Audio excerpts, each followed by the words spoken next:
Hello dear friends, welcome to our channel learn with Bharat रोड़ा।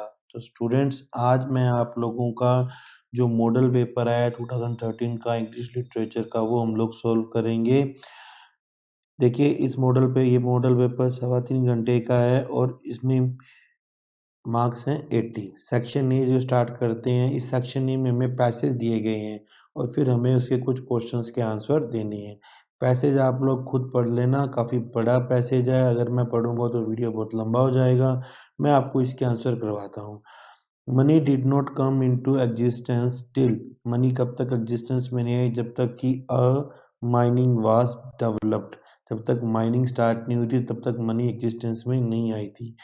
When human civilization societies begin to settle down and cultivate the land, the division of labor increased and people specialized in। इस line का मतलब है कि जब हमारी सभ्यता जो थी वो व्यवस्थित होने लगी और उन्होंने खेती बाड़ी करना शुरू कर दिया, तब हमारे बीच में डिवीजन ऑफ लेबर बढ़ गया और लोग किसमें स्पेशलाइज होने लगे, किसमें? Craft and trades. ऐसा इस पैसेज में दिया हुआ है। For many years the standard money of China was tael, which was, बहुत सालों तक चाइना की स्टैंडर्ड मनी तेल थी। वो तेल क्या थी? एक तरह का सिक्का होता है जो क्या था कि not a coin but a weight of silver, मतलब सिल्वर के ऐसे ऐसे टुकड़े होते हैं जिन्हें कि सिक्के के रूप में यूज किया जाता था। What necessitated the people to think of having a common medium of exchange? किसके कारण लोगों को ये लगा कि हमारा एक कॉमन मीडियम ऑफ एक्सचेंज होना चाहिए? पहले क्या होता था कि किसी को कनक चाहिए और किसी को जूते चाहिए तो जूते वाला कनक लेकर जूते दे देता था, लेकिन धीरे धीरे लोगों को लगा कि यार एक ऐसा मीडियम होना चाहिए। In exchange for their surpluses, जो उनके पास एक्स्ट्रा होता था, the people wanted something which would give them the power to choose what they wanted from the surpluses of other people. लोग चाहते थे कि उनके पास कुछ ऐसा हो जो उन्हें यह चुनने की पावर दे जो वो दूसरे लोगों से चुनना चाहते हैं। क्योंकि पहले लोग वही बेचा करते थे जिन जो उनके पास सरप्लस होता था, यानी कि किसान ने मान लो 100 क्विंटल कनक उगाई, जिसमें से 70 क्विंटल उसने अपने लिए रख ली, बाकी 30 क्विंटल उसके पास सरप्लस है तो वो लोगों को दिया करता था। So they necessitated to think of having a common medium of exchange, जिसके कारण उन्होंने सोचा कि यार हमारे पास में एक ऐसा होना चाहिए जो सभी लोग आपस में एक दूसरे से उस चीज को अदल बदल कर सकें। Why it is necessary for the government to mint coin, सरकार के लिए कॉइन बनाना क्यों जरूरी है? It is necessary for the government to mint coins because some modern communities have used coins for pocket money and small changes. क्योंकि कुछ सरकार के लिए बहुत ज़रूरी है कि सरकार नए नए सिक्के बनाए, क्योंकि कुछ जो मॉडर्न कम्युनिटी हैं वो सिक्कों का यूज पॉकेट मनी के लिए करते हैं और छोटे मोटे चेंज करने के लिए करते हैं। It was unlikely that a shoemaker needing supply of corn would always find that the farmer would take shoes in exchange। ये बहुत ज़्यादा मुश्किल होता था कि एक जूता बनाने वाला जिसको कि कुछ अनाज चाहिए होता था, उसे वो किसान मिल ही जाएगा जिस किसान को अनाज के बदले जूते चाहिए। Find word from the passage which means the following, कुछ शब्द ढूंढने हैं। पहला में एक शब्द है जिसका एक वर्ड है वेरी अर्ली। आपको इस वेरी अर्ली का वर्ड ढूंढना है। वेरी अर्ली का वर्ड इसमें आएगा प्रीमिटिव। प्रीमिटिव मतलब प्रारंभिक, यानी कि बहुत शुरुआती। बिजनेस डीलिंग, पैरा थर्ड में बिजनेस डीलिंग से का शब्द होगा business transactions. Read the poem carefully, अब इसके बाद में आप देखेंगे कि ये जो पैसेज हमने कर लिया है तो इसके बाद हमें एक पोएम दी गई है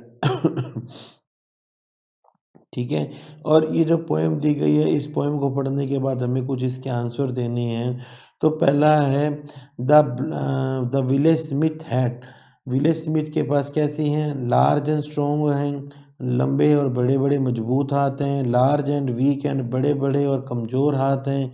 लार्ज एंड हार्ड हैंड, बड़े बड़े कठोर हाथ हैं। लार्ज एंड मस्कुलर हैंड, बड़े बड़े और मस्कुलर बॉडी वाले हाथ हैं। इसका आंसर है डी। हिज फेस इज, उसका फेस कैसा है? ए ब्राउन, भूरे रंग का है। लाइक अ सेक्सटन रिंगिंग, इस लाइन में लाइक अ सेक्सटन रिंगिंग, इस लाइन में कौन सी डिवाइस यूज हुई है? देखिए जहाँ पर भी लाइक आता है, एज आता है, वहाँ वो डिवाइस यूज होती है simile. How does the blacksmith look like, वो जो लुहार है वो कैसा दिखता है? The blacksmith has long black hair, उसके लंबे काले बाल हैं। His face has turned brown, उसका जो चेहरा है वो कैसा हो गया है? ब्राउन हो गया है। What is the source of livelihood of black Smith, वो ब्लैक स्मिथ का घर कैसे चलता है, वो उसकी रोजी रोटी क्या है?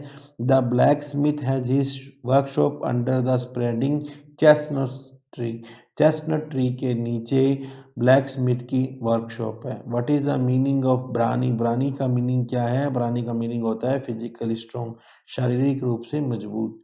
You can hear his bellow blow, तुम उसकी जो भट्टी है उसको, उसकी आवाज़ें सुन सकती हो।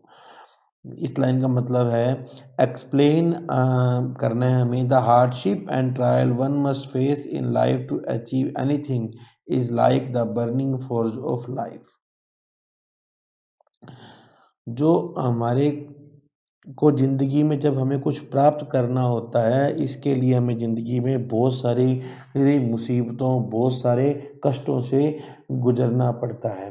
और ये जो चीज़ें, इन्हें हम कह सकते हैं कि ये जो हम तभी कामयाब होते हैं जब हम ज़िंदगी की भट्टी में हमें जलाया जाता है। जैसे अगर मान लो हम सोना है तो ज़िंदगी की भट्टी में जलने के बाद हम कुंदन बनेंगे, तभी हम कुछ हार्डशिप हमारे ऊपर आएगी, ट्रायल आएँगे, तभी हम कुछ अचीव करेंगे। Like iron goes through fire to beaten into desire shape, जैसे कि ये लोहा है उसे आग में डालकर तपा कर पीट कर उसकी एक डिज़ायर शेप हमारे सामने बनती है। Find the similar word of following from the poem muscular. Muscular का मतलब होता है जिसके बॉडी के जो पार्ट्स हो विकसित हो, इसका यहाँ पे एक मीनिंग आया है सिनुई। तो सिनुई का मतलब भी यही होता है जिसकी बॉडी के जो मसल्स हैं वो विकसित हो। अब सेक्शन बी में हमें 100-150 शब्दों के अंदर एक ऐसे लिखना है। पहला ऐसे इम्पोर्टेंट ऐसे है मोबाइल एडिक्शन, जो बच्चों को मोबाइल की आदत पड़ जाती है, किसी को भी डल सकती है। Mobile phones provide the freedom to quickly connect with anyone around the world. Mobile phone जो है हमें, मोबाइल फ़ोन से हम दुनिया में किसी से भी फटाफट कनेक्ट हो सकते हैं। They enable us to find any information that we need and is a great source of entertainment. उससे हमें जो भी हमें सूचना चाहिए हम उसे प्राप्त कर सकते हैं, और ये हमारे लिए मनोरंजन का बहुत बढ़िया साधन है। While this invention was done with the aim of empowering us, लोगों ने ये चीज़ बनाई तो इसलिए थी कि हमें कुछ फ़ायदा होगा, हमारे हाथ में कुछ कुछ नॉलेज आएगी। Sadly it is something that is dominating us, लेकिन बड़ी दुख की बात है कि ये चीज़ हमें डोमिनेट कर रही है। These day most mobile user are suffering from mobile addiction. आजकल ज़्यादातर लोग जो हैं उनको मोबाइल एडिक्शन हो गया है, मोबाइल की लत लग गई है। Can do so on a mobile phone, क्या ऐसा मोबाइल फ़ोन पर हो सकता है? Our mobile phone enable us to change in gaming, in gambling and online shopping. देखिए हमारे फ़ोन से हम क्या करते हैं, हम गेम्स खेलते रहते हैं, हम ऑनलाइन शॉपिंग करते रहते हैं, ठीक है? इसकी हमें आदत पड़ जाती है। जो हम गैम्बलिंग करते हैं, जुआ खेलते हैं। They connect us with people around the world, उससे हम सारी दुनिया के लोगों से जुड़ सकते हैं। Allowing us to watch TV, movies, click pictures, listen to music, surf the internet and enjoy various other activities.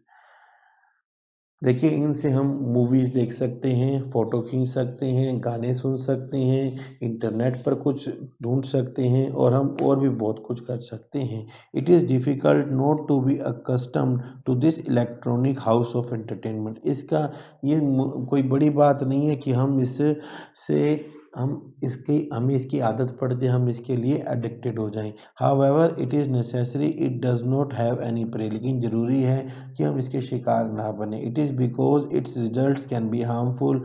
ये बड़ी इससे अगर आपको मोबाइल फ़ोन की हैबिट पड़ जाए तो बहुत खतरनाक हो सकती है। Mobile addiction cause many serious problem, हमारे सामने बहुत सारी प्रॉब्लम्स आ सकती हैं, सच एज हेडेक, सर दर्द होने लग जाता है, वीकनिंग ऑफ आईसाइट, आंखें कमज़ोर हो जाती है, स्लीपलीनेस, हमें नींद नहीं आती है, डिप्रेशन हो जाता है, हम समाज में आइसोलेट हो जाते हैं एक दूसरे से। कभी कोई जो लोग मोबाइल में बैठे रहते हैं किसी से बात नहीं करते हैं, स्ट्रेस आ जाता है, अग्रेसिव बिहेवियर, बंदा जो है वो भड़कने लग जाता है, फाइनेंशियल प्रॉब्लम आ जाती है, काम नहीं करेंगे तो पैसा कहाँ से आएगा, या हम जुआ खेलते रहेंगे, हमारा खर्चा बहुत हो जाएगा, वेस्टेड रिलेशनशिप, हमारे रिश्ते रिश्ते नाते टूट जाते हैं, एंड लेस और लेस प्रोफेशनल डेवलपमेंट, और हमारा कोई भी प्रोफेशनल डेवलपमेंट नहीं होता है। Mobile phone have been made for our convenience, हमारी सुविधा के लिए बनाए गए हैं। We should limit their use to handle our life, हमें इनका प्रयोग कम से कम करना चाहिए। If you think you are being addicted to your mobile phone, then see ways to get rid of it. आपको अगर आपको ऐसा लगता है कि आपको मोबाइल फ़ोन की आदत पड़ गई है तो आप इसको बचने के तरीके ढूंढिए। You should also take it as your responsibility to help you get rid of this addiction of your loved ones. और आपको अगर आपका कोई निजी नज़दीकी है वो भी इसकी आदत डाल लेता है तो उससे भी हमें उसको बचाना चाहिए। हमें कम से कम मोबाइल फ़ोन का यूज़ करना चाहिए। ये तो हमारा एक ऐसे था। एक ऐसे हमें दिया गया था इसके अथवा में role of women in society, समाज में महिलाओं की भूमिका। In the modern world women are progressing, आजकल औरतें जो हैं वो तरक्की कर रही हैं। The social and economical status of women have been soared to height, आजकल औरतों का जो सामाजिक और आर्थिक स्टेटस है वो बढ़ रहा है। And they are no longer confined within the boundaries of four walls, और आजकल वो घर के भीतर नहीं रहती हैं, समाज में उनकी तरक्की हो रही है। They are playing the role of a working women, वे एक काम का जिम महिला का काम कर रही हैं। एंड एफिशिएंट होम मेकर, एक अच्छी घर चलाने वाली हैं। And A proud mother and daughter, वो एक स्वाभिमानी माँ है या स्वाभिमानी बेटी है। हर काम में औरतें समाज में आगे बढ़ रही हैं। Earlier women were only associated with taking care of house hold and baby, पहले तो औरतों का काम सिर्फ था घर चलाना और बच्चों का ध्यान रखना। But nowadays they are engaging in work fields to explore their inner talents and also to become independent and earn for their themselves. पर आजकल वो जो उनके अंदर टैलेंट है उस टैलेंट को एक्सप्लोर कर रही हैं और वो इंडिपेंडेंट आज़ाद बन रही हैं और खुद के लिए कमा रही हैं। They are one of main reason behind the progress of nation who makes our daily life easy and the country proud, वो एक बड़ा मुख्य कारण है जिसके कारण देश की तरक्की हो रही है, जिसके कारण हमारी लाइफ इजी हो रही है और हमारा देश गर्व महसूस कर रहा है। नेक्स्ट क्वेश्चन है, you are Radhika Rishabh studying in class 12th in government senior secondary school Pratap Nagar, prepare a speech to deliver in the morning assembly in about 150 to 200 words on the topic importance of yoga in students life. आप मान लीजिए आप राधिका या ऋषभ हैं, आप class 12th में राजकीय उच्च माध्यमिक विद्यालय प्रताप नगर में पढ़ रही हैं, तो आपको सुबह की सभा के लिए 150 से 200 शब्दों पर एक स्पीच देनी है। टॉपिक है विद्यार्थियों के जीवन में योगा की भूमिका।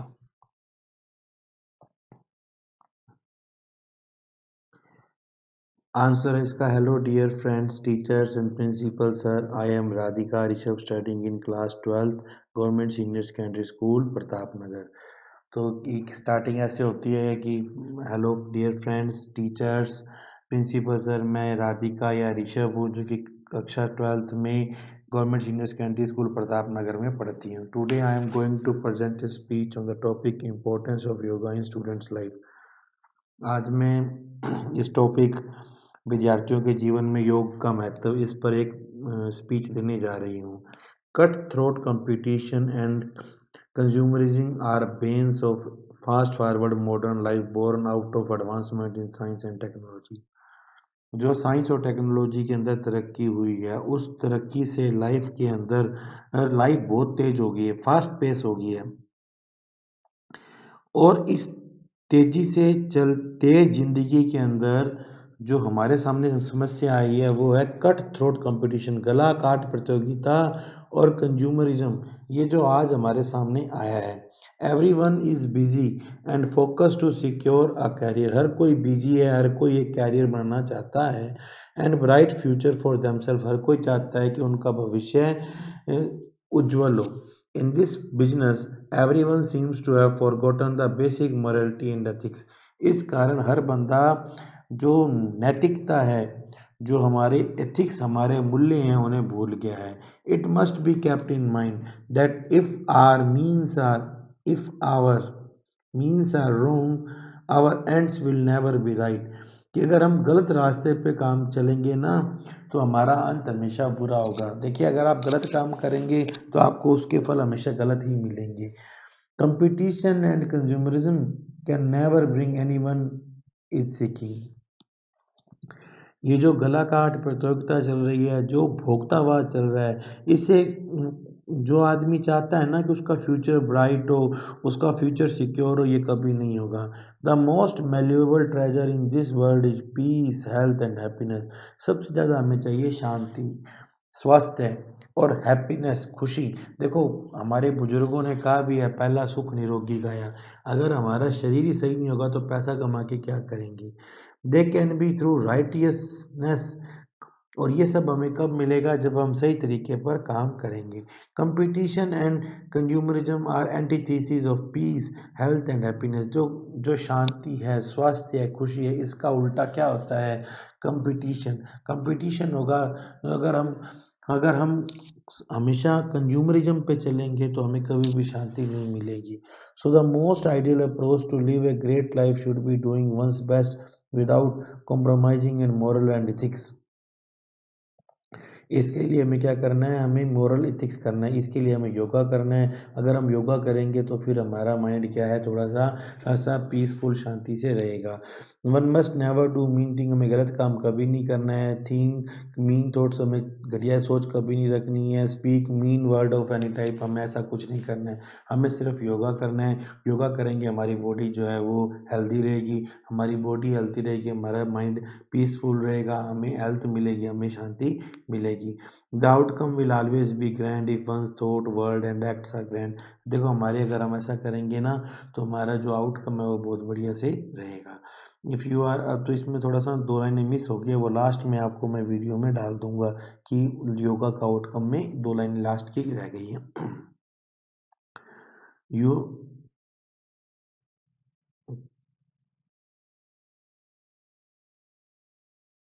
ये तो जो है ये ये अब नेक्स्ट हम करते हैं। You are Archana Archit and of government senior secondary school Ramnagar Udaipur, Udaipur के रामनगर के राजकीय उच्च माध्यमिक विद्यालय से हो।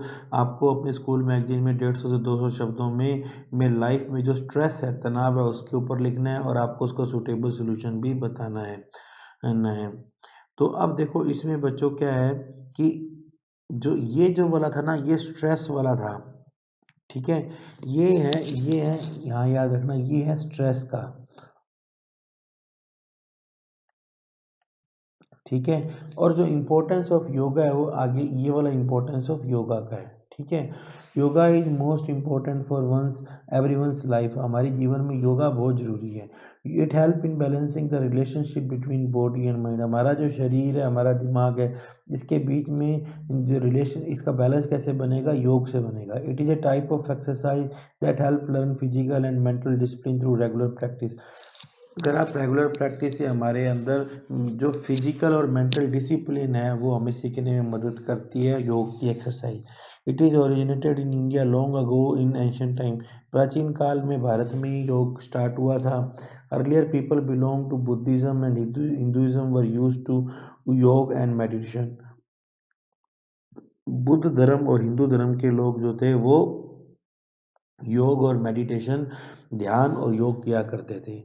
काफ़ी type, various type of yoga और बहुत सारे टाइप के योग हैं। राजयोग, जन योग, भक्ति योग, कर्म योग, हठ योग, हठ योग। नॉर्मली हठ योग हैविंग मैनी आसन। हठ योग में बहुत सारे आसन हैं। इस practice by people in India. हमारे भारत में ज़्यादातर लोग हठ योग करते हैं, जो आजकल योग चलता है ना, वो वाला। A world level event is celebrated every year called the International Day of Yoga to increase the awareness of yoga benefits worldwide। एक विश्व स्तर का इवेंट हमारे देश में हर साल मनाया जाता है, जिसे इंटरनेशनल डे ऑफ योगा, अंतर्राष्ट्रीय योग दिवस के नाम से जाना जाता है, जिससे कि लोगों के अंदर योग के फायदों का पता चले। इंटरनेशनल डे ऑफ योग और world yog day has been declared by United National General Assembly to get celebrated on the 21st of June after the suggestion and imitation of initiation of India. विश्व योग दिवस या विश्व योग दिवस अंतर्राष्ट्रीय योग दिवस या विश्व योग दिवस जो है वो UNICEF United National General assembly ने डिक्लेयर किया था 21 जून 21 जून को ये मनाया जाता है, जिसका भारत ने सुझाव दिया था और इनिशिएशन और भारत ने शुरुआत की थी कि आप 21 जून को योग दिवस मनाइए। योग इंक्लूडिंग प्राणायाम और कपालभाति। योग के अंदर प्राणायाम और कपालभाति है। One of the best and most effective breathing exercise. ये एक प्रकार से सांस लेने की प्रक्रिया है। Yog is a therapy that help get rid of illness slowly if practised regularly. योग से क्या होता है कि अगर हम रेगुलर योग करते हैं तो हमारी बॉडी के अंदर जो बीमारियां हैं वो खत्म हो जाती है। It makes some positive change to internal body. हमारी बॉडी में कुछ चेंज आती हैं and regularise the body organs functioning. हमारे शरीर के जो अंग है उसी तरीके से काम करने लग जाते हैं। There is specific yog for different purpose, only required one's can be practise. देखिए जो हर एक चीज़ के लिए अलग अलग योग हैं, इसलिए ये जो योग हमारे को ज़रूरत है हमें उसी को प्रैक्टिस करना चाहिए। अब नेक्स्ट क्वेश्चन है, हमें 3 लिटरेरी टर्म्स के ऊपर 40-50 शब्दों में लिखना है। तो पहले लिटरेरी टर्म है metaphysical poetry. Metaphysical poetry is a group of poems that share common characteristic. Metaphysical poetry में ना क्या होता है, कुछ खास लक्षण है, जैसे कि दे आर हाईली इंटेलेक्चुअलाइज्ड। बहुत ज़्यादा दिमागी पोएम्स होती हैं, highly intellectualised. Use rather strange imagery, इसमें अजीब सी इमेजरी का यूज किया जाता है। Frequent paradox and contains extremely complicated thoughts. इसके अंदर पैराडॉक्स का बहुत ज़्यादा यूज किया जाता है और इसमें बहुत ज़्यादा जटिल विचार यूज किए जाते हैं। Literary critic and poet Samuel Johnson first coined the term metaphysical poetry in his book lives of the most eminent English poets 1179 to 1781। मशहूर लिटरेरी क्रिटिक और पोइट सैमुअल जॉनसन ने सबसे पहले ये टर्म जो थी मेटाफिजिकल पोइट्री अपनी किताब lives of most eminent English poets में इस टर्म का यूज किया था। नेक्स्ट है इम्प्रेशनिस्टिक लिटरेचर जो है, इसका अगर हम इसकी परिभाषा दें, when an author centres each story attention on the characters mental life such as characters impression feeling sensation emotions rather than trying to interpret them. देखिए कई बार क्या होता है, जब हम स्टोरी पढ़ते हैं तो स्टोरी के अंदर हमें जो करेक्टर की मेंटल लाइफ है कि करेक्टर क्या सोच रहा है, उसकी फीलिंग कैसे है, उसको कैसा फील हो रहा है, उसके इमोशंस कैसे हैं, अगर अगर स्टोरी इसके ऊपर फोकस करती है, राइटर का ध्यान इसके ऊपर आता है कि करेक्टर कैसे सोच रहा है, ना कि वो हमें ट्राइंग टू इंटरप्रेट देम, ना कि वो हमें बताए कि ऐसा करेक्टर सोच रहा है। हमें जब हम स्टोरी पढ़ते हैं ऐसा फील होता है, तब वो इम्प्रेशनिस्टिक लिटरेचर के अंदर आता है। देखिए एक राइटर है जिसका नाम है वर्जीनिया वुल्फ, इसका फेमस नॉवल है मिसेस डॉलावे। एक राइटर है जोसेफ कॉनरैड, इनका एक वर्क है हार्ट ऑफ डार्कनेस और लैगून। ये सब जो है ये इस टाइप के क्रिएटर माने जाते हैं। Interior monologue. Interior monologue is a narrative technique that exhibits the thought passing through the mind of the protagonist. अब protagonist होता है हीरो, हीरो के दिमाग में क्या चल रहा है, क्या विचार आ रहे हैं, जिस टेक्निक से हमें पता चलता है उस टेक्निक को हम कहते हैं इंटीरियर मोनोलॉग। मोनो का मतलब होता है एक, वन और लोग मतलब होता है बातचीत, डिस्कोर्स। जब एक ही बंदा पूरी बातचीत करता है तब हम उसे इंटीरियर मोनोलॉग कहते हैं। These idea may be either loosely related impression approaching free association or more rationally structured sequence of thoughts and emotion।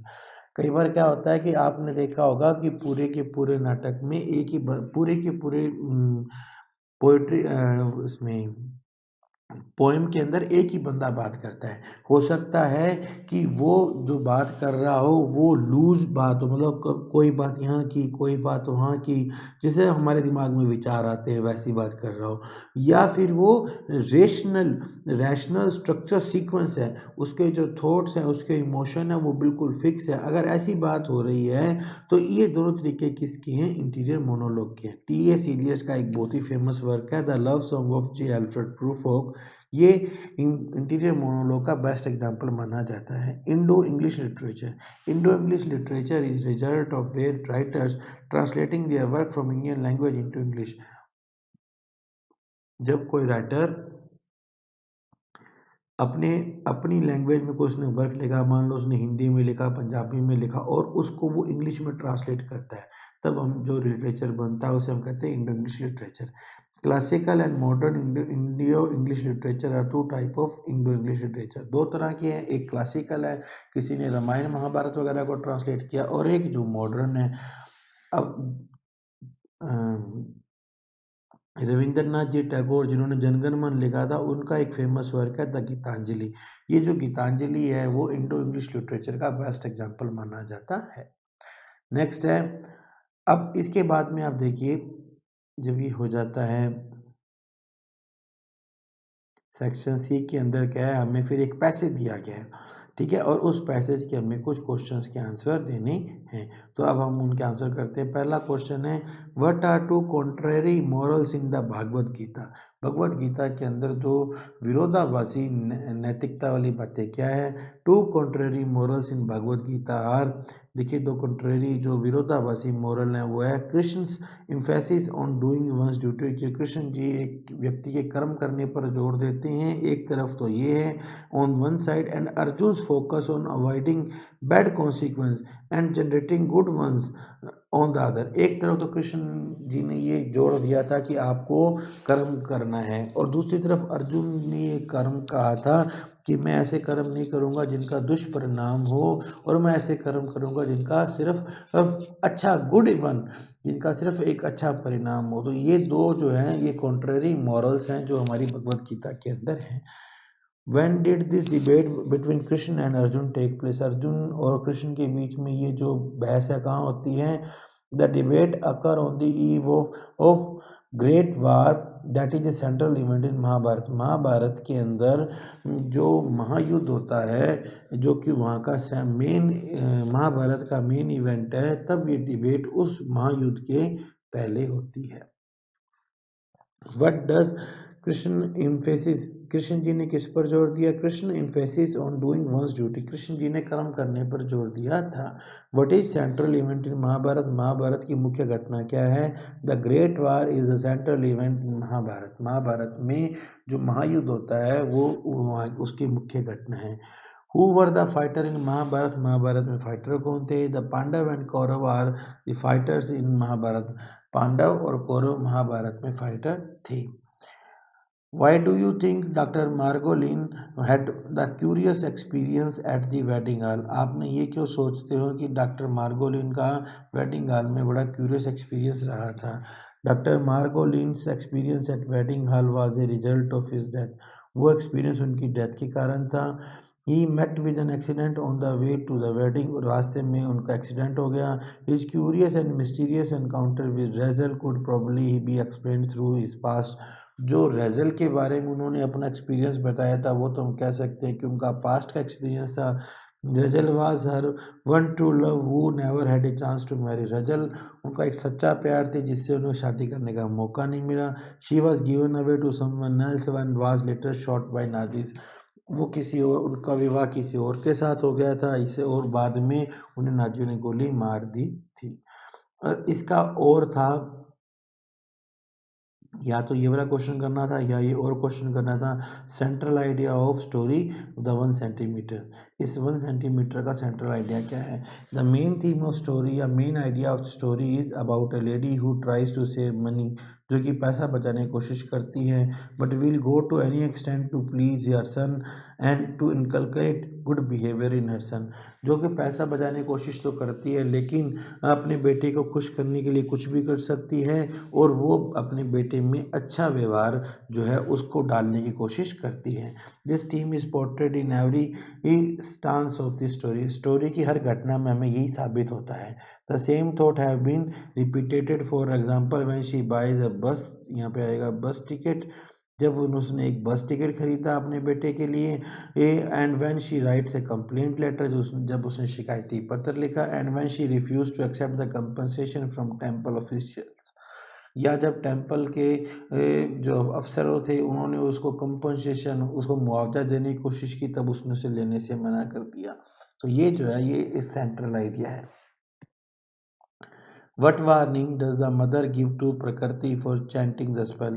उस स्पेल उस मंत्र के बोलने के लिए मदर ने प्रकृति को क्या चेतावनी दी? Mother is quite expert in ancient magic. Mother जो है वो एंशियंट मैजिक के अंदर बहुत ज़्यादा एक्सपर्ट है, but she knows the danger of exercising the magic. पर उसे पता है कि जादू के दुष्परिणाम क्या हो सकते हैं।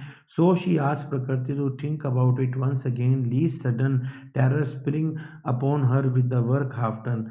तो पहले प्रकृति को कहती है कि भाई एक बार दोबारा सोच लो कि कहीं रास्ते जब आप आधा मंत्र बोलो अचानक से आपको डर लग जाए, उससे पहले ही आप सोच लो। She will have to endure till the end until the spell reach its height. आपको तब तक बर्दाश्त करना पड़ेगा जब तक कि मंत्र पूरा नहीं होगा। It may cost even the life of mother if it is undone.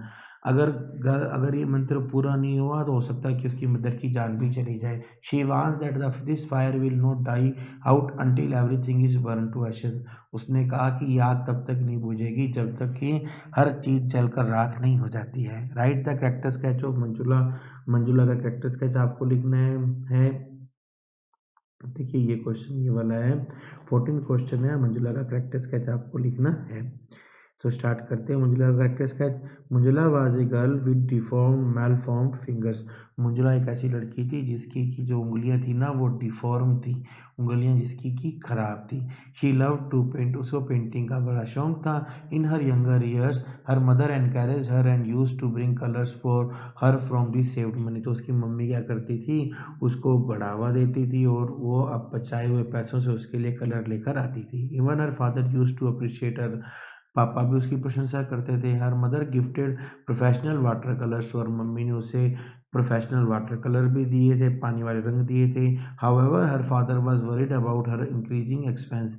पापा बड़े थोड़ा चिंता कर रहे थे भी इसका खर्चा बढ़ता जा रहा है। And she was growing older, he told her mother to make Manjula learn cooking and stop painting. तो उन्होंने मंजुला को कहा कि मम्मी को कहा कि तुम मंजुला को कहो कि अब वो पेंटिंग छोड़कर कुकिंग का सीखना स्टार्ट करी। Manjula listen to all this and become sad and tore off her painting and started learning cooking from her mother. Manjula ने जब ये सब सुना तो बड़ी दुखी होगी और उसने अपनी पेंटिंग फाड़ दी और उसने अपनी मम्मी से कुकिंग सीखना स्टार्ट किया। This shows that she got upset and did not want to burden her parents. ये दिखाता है कि वो अपसेट हो गई थी और अपने पापा मम्मी पर बोझ नहीं बनना चाहती थी। However one day she saw an advertisement in the newspaper regarding a painting competition. Her mother encouraged her and she decided to take part in the competition. एक दिन उसने अखबार में एक विज्ञापन देखा कि एक पेंटिंग कंपटीशन हो रहा है, तो उसके भाई ने उसको बढ़ावा दिया और उसने सोचा कि मैं कंपटीशन में भाग लूंगी। This showed that Manjula's deformity in finger did not affect her in daily life and she refused to yield to the circumstances. ये हमें ये दिखाता है कि जो उसकी उंगलों में गड़बड़ थी ना वो उसकी डेली लाइफ को प्रभावित नहीं करती थी और उसने परिस्थितियों के आगे झुकने से मना कर दिया। हमें कभी भी परिस्थितियों के आगे झुकना नहीं चाहिए। What is the new birth for Prakriti. ये प्रकृति के लिए नया जीवन क्या है। when the wayfarer comes to प्रकृति एंड आस्क वाटर, जब वो बौद्ध भिक्षु प्रकृति के पास आता है और पानी की मांग करता है, Prakriti denies him because of her low caste. तो प्रकृति मना कर देती क्योंकि उसकी जो कास्ट है वो लो है। At this the wayfarer invoke her for her self realization। तब वो उसे आत्मचिंतन के लिए कहता है। He says that her caste was not true. वो कहता है कि आपकी कास्ट सत्य नहीं है। He says that the black cloud of Shravan do not change their nature even if they shower on the Chandals. वो कहता है कि जो श्रावण माह के बादल हैं वो अपनी प्रकृति तब भी नहीं बदलते हैं अगर वो चांडाल के ऊपर बारिश करते हैं। So she should not humiliate her self. इसलिए आपको अपने आप को शर्मिंदा करने की जरूरत नहीं है। This self realisation is a new birth for Prakriti. ये जो उसको वास्तविकता का ज्ञान होता है ये प्रकृति के लिए एक नया जन्म है। When will the greed and time come to an end? अभी देखिए नेक्स्ट ये जो है आपको एक पोएम दी गई है। इस पोएम का ये एक हमें पोएम दी गई है और हमें क्या करना है, हमें इस पोएम के अंदर से कुछ क्वेश्चन है उनका हमें आंसर देना। ये पोएम है आपको, ठीक है। अब हम स्टार्ट करते हैं। When will the greed and time come to an end? जो लालच है समय पर खत्म होगा। According to the questions are the greed of time will come to an end when time will consume all the things of world which are useless and false। वो कहता है कि जब समय दुनिया की हर उस चीज़ को ख़त्म कर लेगा जो कि यूजलेस और जो झूठी है, तब जो समय का लालच है, ग्रीड ऑफ टाइम, जो जब वो दुनिया की सारी बेकार और झूठी चीज़ों को खा लेगा, तब उसकी जो लालच है वो एंड पे आ जाएगा। जब nothing will be left in world for time to devour, क्योंकि तब दुनिया में कुछ खाने के लिए बचेगा नहीं। What will happen when time has consumed every bad thing, क्या होगा जब समय हर बुरी चीज़ को खा लेगा। When time has consumed every bad thing there will be no longer be the pressure of time passing and each individual person will be greeted from eternity. जब समय हर बुरी चीज़ को खा लेगा, तब हमें समय के पास होने का पता ही नहीं चलेगा और हर व्यक्ति जो है वो अमर हो जाएगा। अब एंटोम्ड शब्द का मीनिंग बताना है। एंटोम्ड का मतलब होता है बड़ी, यानी कि छिपा दिया गया, दबा दिया। What is the theme of above excerpt theme क्या है? When the earth is clear from the influence of time, जब समय के प्रभाव से पृथ्वी साफ हो जाएगी, देयर विल बी जॉय, तब खुशियाँ रहेंगी, सब कुछ रहेगा, peace and love everywhere, and these element of the new earth will shine everywhere. वो कहता है कि जब धरती पर समय का प्रभाव खत्म हो जाएगा, तब यहाँ पे खुशी होगी, सत्य होगा, शांति होगी, हर जगह प्यार होगा। और ये जो नए तत्व प्रकृति के धरती के, ये हर जगह चमकेंगे। What is the meaning of eternity? Eternity का मतलब होता है एंडलेस या अंतहीन अनंत। बट ब्रिंग्स यू, अब इसी का आगे देखिए, एक ये है और दूसरा हमें ये वाला दिया गया है, ठीक है। दूसरा पैसेज ये दिया गया अथवा मैं आपको वो भी करवा रहा हूँ। बट ब्रिंग्स पीस, हमारे लिए शांति क्या है? शांति कहलाता है according to poet, peace is born out of fear, डर से शांति पैदा होती है। When people are afraid of one another believe they should commit any mistake, the society remains peaceful. जब लोग एक दूसरे से डरते हैं, तब वो कोई भी गलती नहीं करते हैं, तब समाज शांतिपूर्ण रहता है। How does cruelty spread in the society? समाज में निर्दयता कैसे बढ़ती है? Cruelty increase thanks to selfish people, cruelty जो है वो लालची लोगों के कारण बढ़ती है। And find a trap and every very cautiously spread its waste away to grow. और फिर वो क्या करते हैं, क्रूरटी जो है एक जाल बिछाती है और धीरे धीरे वो अपनी चारा डालती है, जिसके कारण धीरे धीरे बढ़ती है। Then cruelty meet a trap and very cautiously spread its net। ये लाइन देखिएगा। What is device use in cruelty? क्योंकि यहाँ पे जो डिवाइस यूज हुई वो है पर्सोनिफिकेशन, मानवीकरण। What is effect of cruelty? Cruelty का प्रभाव क्या पड़ता है? Under the effect of cruelty humble people can come under the heel of cruel. तो जो हम्बल लोग होते हैं, नम्र लोग होते हैं, वो लालची लोगों के अंदर में आ जाते हैं। Even the wisest man of the world could not know where this tree of cruelty. और यहाँ तक कि दुनिया के बुद्धिमान, सबसे बुद्धिमान लोगों को पता नहीं चलता है कि ये पेड़ कहाँ उगता है। But who is the poet of above except का कवि कौन है? एक्सेप्ट का कवि है William Blake. What does he refer to in the last line of excerpt? Excerpt की लास्ट लाइन में ही क्या है? He refer to cruelty। What is contrast between liveliness of swans and human life? देखिए इसके बाद में हम इन क्वेश्चन के आंसर देते हैं। एक क्वेश्चन है, एक है the wild swans at school. यहाँ पर हमें क्वेश्चन दिया गया है, इसका आंसर देना है। What is contrast between the liveliness of swans and human life? The stark contrast between the liveliness of swan and human life is that, क्योंकि हंस और आदमियों की जिंदगी की जो लाइवलीनेस है उसमें क्या फर्क है? Swans are still as full of life as they were some 19 autumn back। France आज भी जिंदगी से उतने ही भरे हो जितने वो 19 पहले, मतलब 19 साल पहले जितने थे, आज भी उतने ही होगा। France still could fly around as much as they want to and go wherever they wish to. आज भी जितने उड़ना चाहे सकते हैं और जहाँ जाना चाहे, जहाँ उनकी इच्छा हो वहाँ जा सकते हैं। The poets feel a kind of pain seeing this, poet को ये देखकर एक तरह का बड़ा दर्द होता है। He compares himself to swans, वो अपनी तुलना इन स्वान से इन हंसों से करता है। And realize the decay in his physical sense since he is old now, और फिर वो देखिए उसको पता चलता है कि अब उसका शरीर जो है वो बूढ़ा हो गया है। जितना देखिए स्वांस में तो कोई फर्क नहीं है, 19 साल पहले भी वैसे थे आज भी वैसे, पर उस आदमी इस पोइट के शरीर में एक फ़र्क आ गया है। 19 साल पहले वो जवान था, आज वो जवान नहीं रहा, आज वो थोड़ा सा बूढ़ा हो गया है। What is a vision in dream in the poem Kubla Khan, Kubla Khan में विजन क्या है। The poem Kubla Khan can be described as a vision, poem Kubla Khan को हम एक विजन कह सकते हैं। That existed in a dream state, देखिए आपको पता है ना ये पोइम जब लिखी गई थी तब पोइट ने एक सपना देखा था, सपना देखने के बाद उसने पोइम लिखी थी। It is often interpreted as a dreamy poem composed mainly due to influence of opium and fantasy, तो ये जो पोइम है इसे एक ड्रीमी पोइम कहा जाता है, क्योंकि ये पोइम तब लिखी थी जब पोइट ने लिखी थी तो उसने अफीम खा रखी थी। अफीम खाकर उसने कल्पना, वो एक बुक पढ़ रहा था और उस बुक को पढ़ने के बाद इसने ये पोएम लिखी थी। The poet does not actually physically experience his observation, उसने किसी चीज़ को वास्तविकता में नहीं देखा था, उसने केवल सपना देखा था। And hence it could be refer to as a dream poem, इसलिए इसे ड्रीम पोएम कहा जाता है rather than based on an actual observation और physical experience of the poet.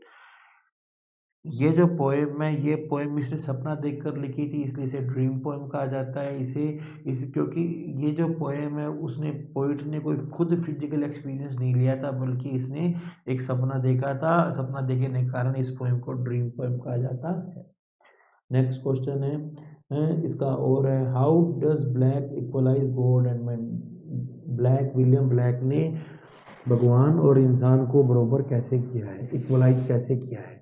According to the poet God has created man in his own image, वो कहता है कि कवि कहता है कि भगवान ने इंसान को अपनी इमेज के अकॉर्डिंग बनाया, मतलब हम जैसे हैं हम एज इट इज भगवान की एक इमेज है।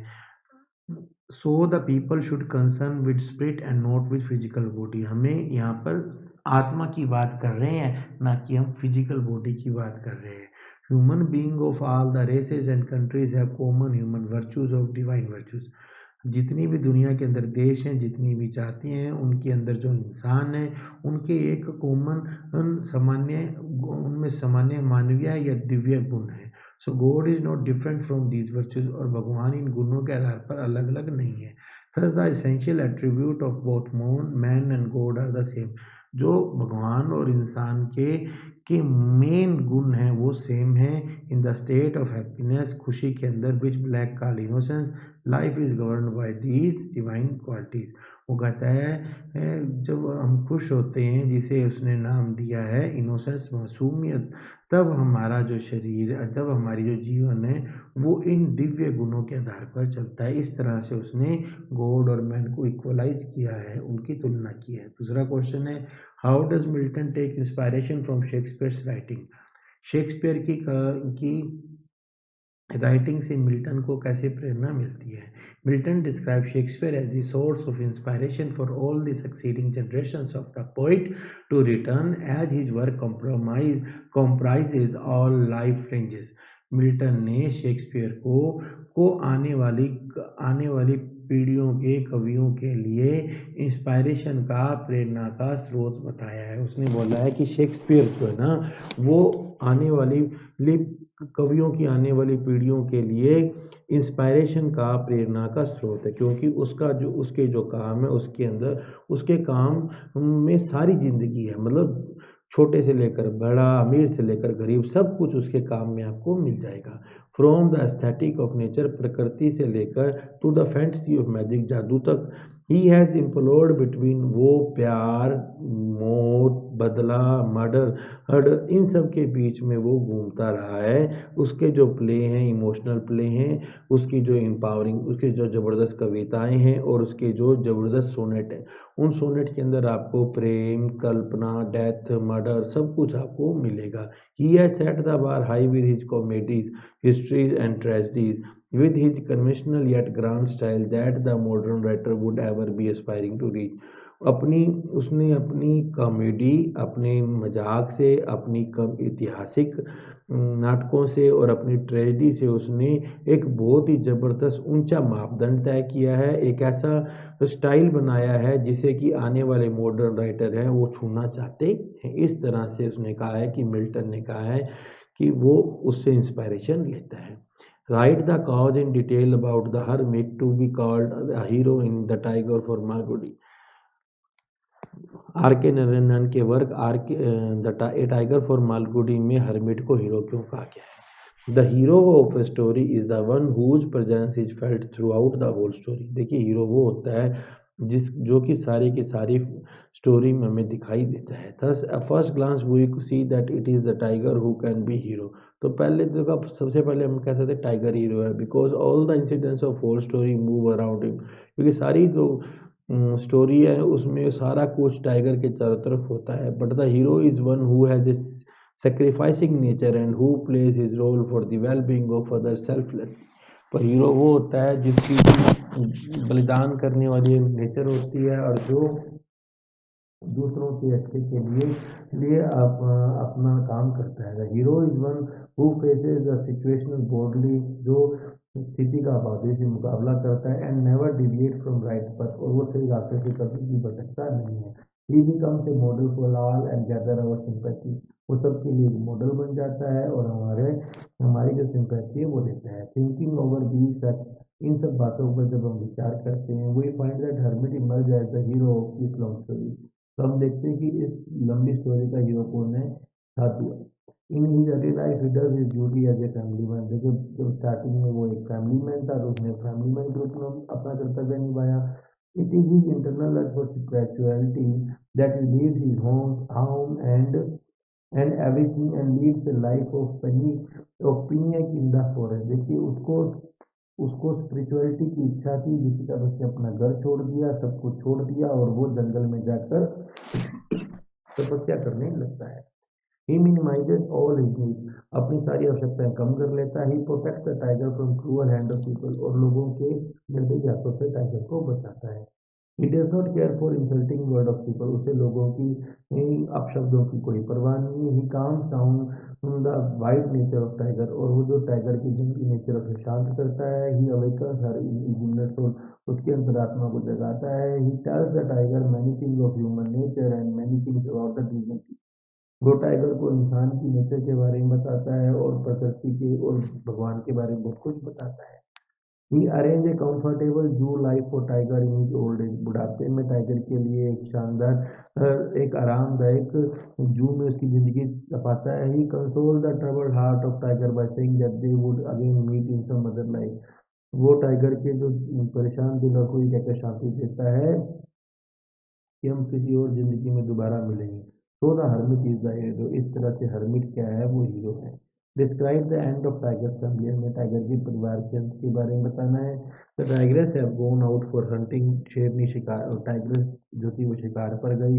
And it was tiger turn to remain in the cave and guard the cub, और ये टाइगर की टर्न थी कि वो गुफा में रहकर बच्चों का ध्यान रखे। It was evening and he was lying on the entrance of cave, शाम थी और वो गुफा के दरवाजे पर सो रहा था। But he fail a little asleep and कब्स went out of the cave, और वो थोड़ा सो गया और जो बच्चे थे वो गुफा से बाहर निकल के ही woke up and saw them crossing the river, उसने देखा कि वो लोग नदी क्रॉस कर रहे थे।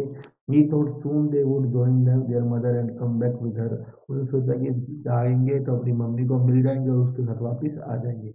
After some time he heard some strange unfamiliar noise, थोड़ी देर बाद उसे कुछ अनजानी आवाज़ें सुनाई दी। He did not see the tigress and the cub, उसे अपने बच्चे और अपनी टाइग्रेस दिखाई नहीं दी। He roared to call back his family, उसने दहाड़ मारी कि फैमिली वापस आ जाए।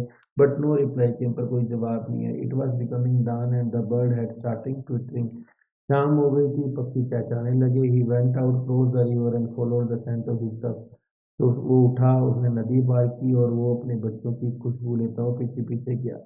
He reached a valley where there was a path leading to human habitation beyond the jungle. फिर वो एक ऐसी घाटी में पहुंचा जहाँ पर इंसान रहते थे, जंगल पार करके ही। saw far off in the valley that some men were going and they were pulling and pushing an open cart on which laid out the cubs and their mother. उसने देखा कि कुछ लोग जा रहे हैं और वो एक एक बैलगाड़ी को एक गाड़ी को धक्का मार रहे हैं जिसके ऊपर उसके बच्चे और उसकी उनकी माँ है।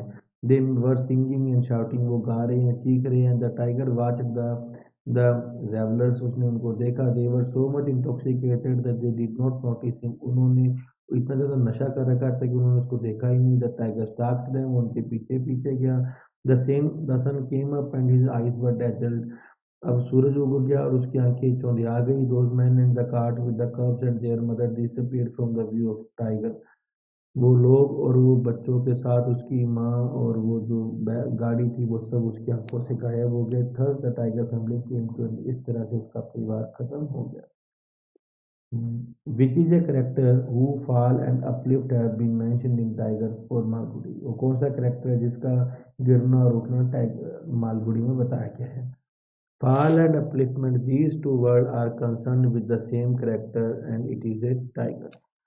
इस गिरना और उठना ये दोनों ना इस टाइगर के बारे में बताया गया। Among the wild beast in jungle the tiger lived comfortably A royal life, देखिए जंगल के जितने भी जानवर थे उनमें टाइगर शाही जिंदगी जीता था। All the other animal bowed before his power and left the path free for him, सब उसके सामने झुकते थे और रास्ता छोड़ देते थे। But as the tiger fell in the hand of man, जब वो आदमियों के हाथों में पड़ गया, ही हेलिश लाइफ स्टार्ट, तो उसका नरकीय जीवन स्टार्ट हुआ। He was kept hungry and thirsty for many 673 days, उसे भूखा प्यासा रखा गया 673 दिन तक। He was lashed cruelly and compelled to do many odd deed, उसे बहुत ज़्यादा मारा जाता था और काफ़ी सारे काम के लिए मजबूर किया जाता था। He had become a slave of circus owner, circus owner का गुलाम बन गया।